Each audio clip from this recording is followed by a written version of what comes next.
You're now listening to From the Jump. And today we're going to be talking about Charleston White saying that King Von deserved to die and that prison is the only solution for gangsterism on his interview for DJ Akademiks. Make sure you subscribe and leave a comment below saying I subscribed, and we'll try our best to reply to your comment. Welcome to From the Jump, your source for all things hip-hop. I'm Syllable. This is my co-host, Mr. White. Now, first of all, DJ Akademiks is known for a lot of, stirring up the beef. He's always known for this kind of stuff.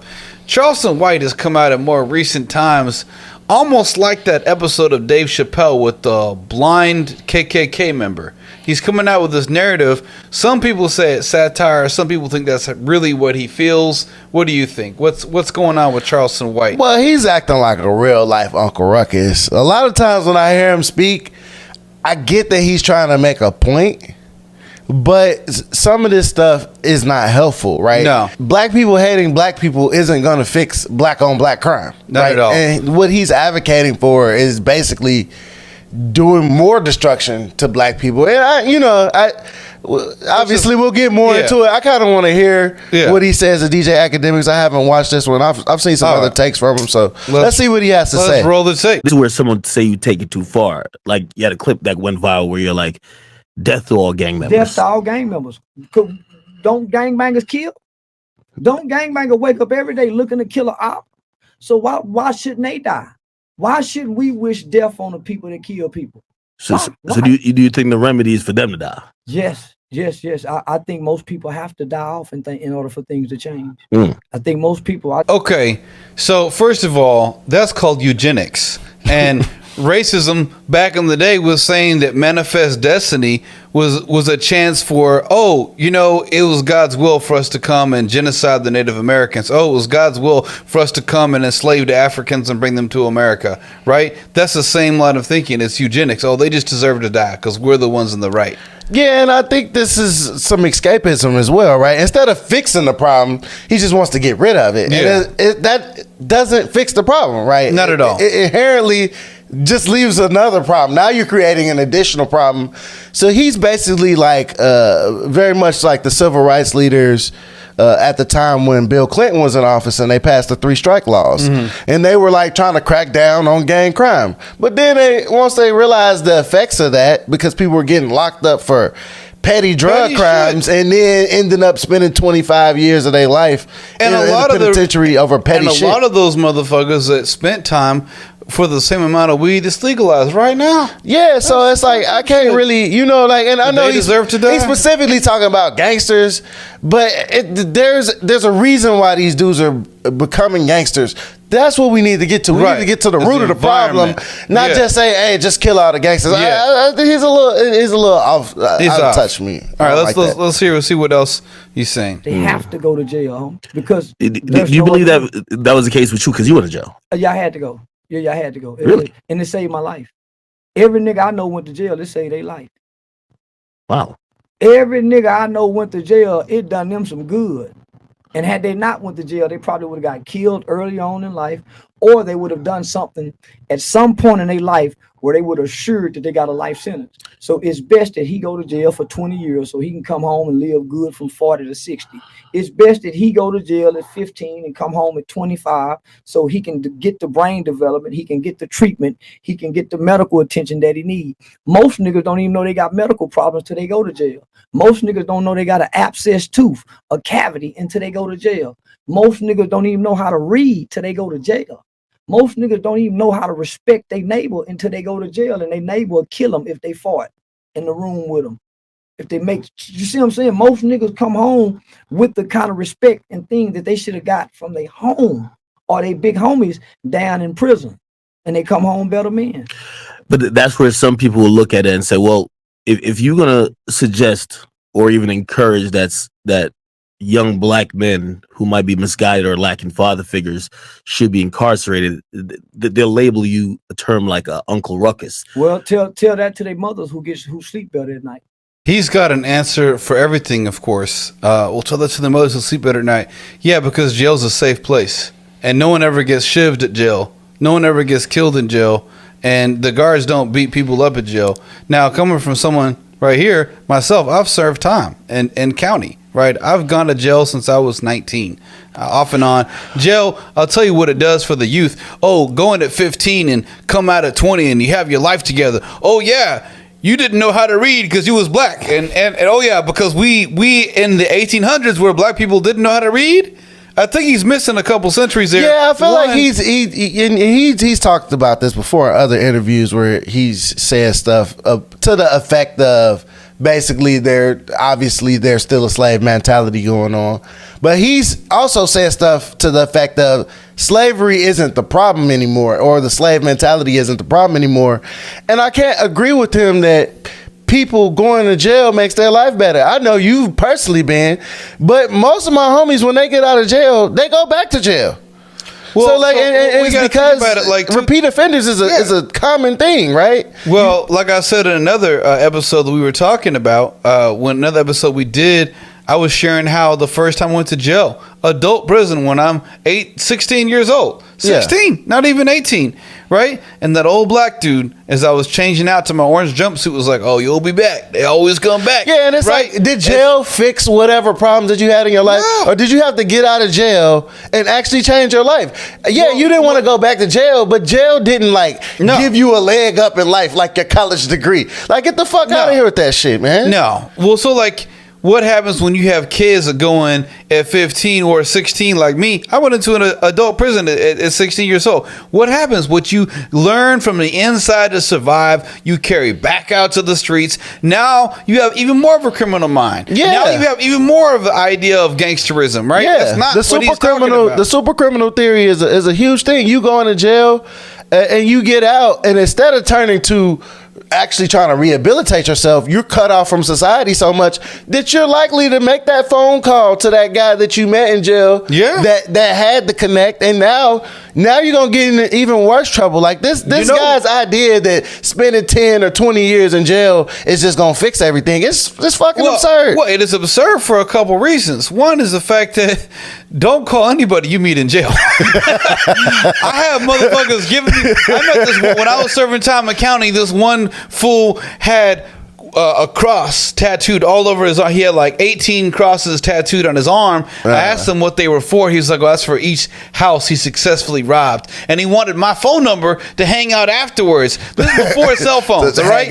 What do you do when you're trying to rob a place? You with a landline before cell phones. You call and you see there's an answer machine that picks up, and if it picks up, then you go over and you do a B&E. Yeah. Check out. I know what he was doing. Yeah, I'm gonna give him my phone number and check that out. All right, that's fucked up. Second of all, if you catch an F, you can't get a job anyways.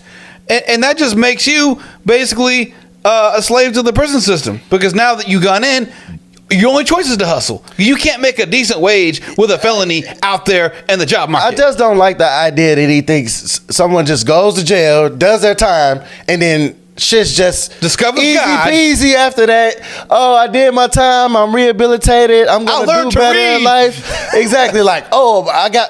And it's crazy. It's sad that the black dental men care in jail is so well. Yeah, but it's sad that black men, because they have distrust in the healthcare system, don't get their health actually checked when they're on the outside. Yeah, and that they have to be treated like cattle, right? True. And then that's how they find out about their health conditions. Like, yes, that's a good thing, but that's not a highlight. That's a low light. Well, so when I was serving time, right, what did they have us do? They had us working, creating paid products for the private prison industrial system. I'm literally working as a white dude, as a slave in this fucking warehouse, because I'm not getting money for it. I'm not getting paid for it. This is my assignment. This is what I have to do as part of my jail sentence, is I have to make products in a fucking warehouse. Man, that's the solution. I don't even know if I can hardly listen to this man no more, because we only 2 minutes in, and this dude is just... because what that advocates is the new plantation system. It is. Where police over-patrol black neighborhoods, put them in jail for petty crimes that white people get to walk for, and now they become indentured servants in the prison system, working without pay. And I feel like this is to me like brainwashing. This is like some Get Out type stuff, where basically he's been beaten down so much that he believes that prison is the way to reform people. Like he's clearly something has broken inside of this man. Well, what is the way to reform people? Therapy, Reformation on the outside. There's plenty of resources and community things people can access. As someone that grew up on the streets, I had a line into a lot of the free and low-cost community services you can get when you're down and out. There are services available. Let's see what else is this highly wise person advocating the Uncle Tom version of the Constitution. The incarceration of black man as a solution. Right. You've spoken, quite a lot about like people like King Von, who passed away. Yeah. A lot of people don't like the nature of how you've turned his death into almost a celebration. We'll tell that to the Tuckerville people that's been smoking Tucker. Tucker was a kid, a 15-year-old kid who was killed, and no one ever came out and defended Tucker's mother. No one defended Tucker like they defended King Von. King Von was known to be a killer, a man who killed black people. A man who was accused of killing a black girl. So you mean to tell me he's celebrated, right? You got celebrities who take pictures in front of his mural. What about his victims' family? There are murder cases on his file that he beat. He gets released because the witnesses come up dead. Let's be real with this shit, homie. The witnesses came up dead. Black people. Nobody ever spoke about that. So here it is, he gets released and become this mega star rapping about his murders. What about those victims? What about their family? Watching this man who they think is a demon, the most horrible person in the world, reap the rewards for being a killer. They don't have nobody can say, man, fuck them, but they saying fuck King Von because he been accused of killing their people. Two main things that strike me from this interview. Three from this last section about King Von. So I think, first of all, I've never seen DJ Akademiks act less comical. This is the most serious and professional and grown up. He got it in him. He got it in him. Yeah, like he was obviously affected by what Charleston was talking about, because he did not have his Frederick freaky fucking cartoonish whole his costume that he wears for trying to get the views and all this. So he was acting serious. I thought that was interesting, right? First of all. Second of all, I think Charleston White's appeal is the fact that he isn't all bullshit. I think he probably is 75% bullshit, but there is a degree of what he speaks of that has gravitas. It is worth considering. Well, I think he's using the shock impact, right, to get people to tune in, and then he tries to put some messaging in there, right? Like I'm not gonna say I hate the man. I hate a lot of his positions, but I like the fact that he says, yes, there isn't anybody speaking on the victim's family. Yeah. You do have a lot of artists that are basically perpetuating as well as instigating stuff in the music by talking about dead people and saying that how much they killed, how much they've killed these people, or that they're smoking on the dead homies, and it's very disrespectful, right? And it's causing and inciting more violence, right? And but at the point of that, if you're already successful. Yes, and I get it. He like, why would you go back to the streets if you're successful? But I think that there's a certain level of conditioning that he's overlooking. And I'm gonna take this opportunity to say, rest in peace to Takeoff. Yeah, but Rip Takeoff. If we look at that same situation where you have these millionaires from Migos, they hanging out, they got a private party, so they obviously got money, but yet they're still doing street activities. Supposedly they're shooting dice. Supposedly they right. they with the homies, they doing all this type of stuff. Hanging out with fools that are strapped for no reason for being strapped. What the one aspect that he's overlooking is the fact that how it always was for me when I was in the streets, if you joined up with a gang and you part of gang culture, you can't just leave. No. You don't just get the option to be like, hey bro, I'm done with all this gangster stuff. I just want to be a rapper. Now you can, but a lot of times that's gonna make you a pariah, and it's probably gonna impact your trajectory of your career. You can't just wake up tomorrow and be like, all right, I'm completely conscious. I'm KRS-One. I'm now Eminem's recovery album. And no, do I feel bad for King Von's, basically portrayal of how he lived his life. No, I don't agree with that. But I also don't think it's fair to just say that he's all bad. I think that there was a lot that went on in his environment that pushed him to those levels. I don't think he's the type of killer where he's like Jeffrey Dahmer.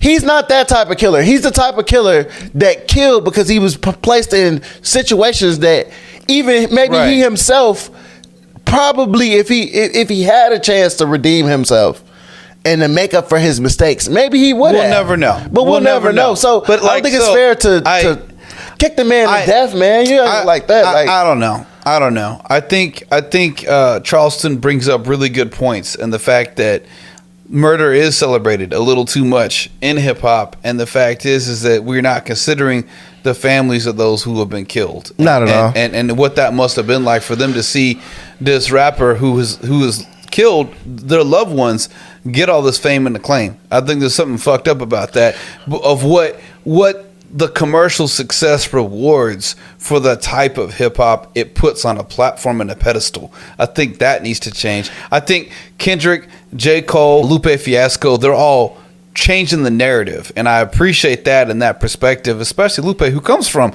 Chi-Town, but he's not echoing those same narratives that you have to be drill murder music, right, to be successful. When I was a kid in my preteens and in my teens, I'll roll with Bloods, I'll roll with Crips, I'll roll with Outlaws in my hood because it was pre-gentrification. I was the only white kid in the hood, and you ain't gonna be solo with cliques running around and expect to survive. This was before people came over and made these houses into condos, right? This is way before all that. People don't realize this is part of Austin's history. Now, how I got out of that life was I ended up having to run for my life when someone attempted to kill me, and I had to hit the streets.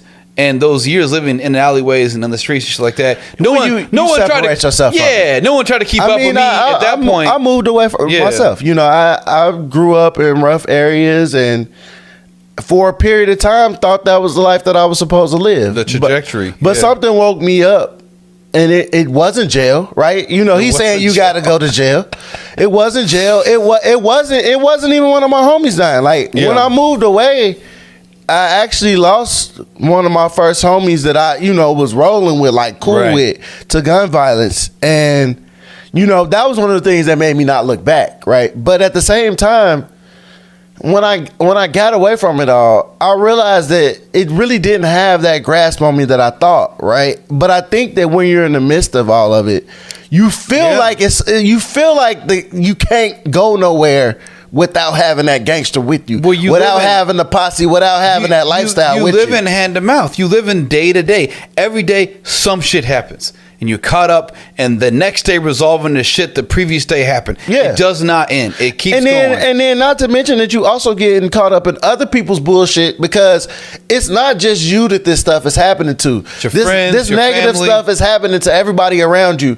And how many times can you say no before you like, yeah, well, let's ride on this fool? Because you get broken down, right? And I feel like, what he's truthfully overlooking is the fact that just like he's broken down to the point where he's tired of defending the gangsters and all of that, right? He doesn't believe in the way that they're living their lives.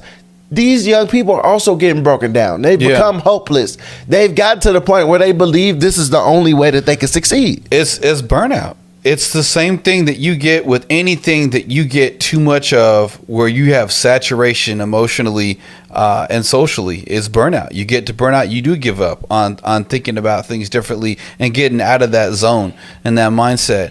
But I think it's interesting to listen to Charleston White speak. I definitely don't disagree with everything he says. I disagree with most of it. Having served time multiple times, and even in NYC in the Tombs, I've been in jail there, and in Del Valley here, right? I've went to jail way too much from a teenager to my early 20s, and the fact is that does not solve anything.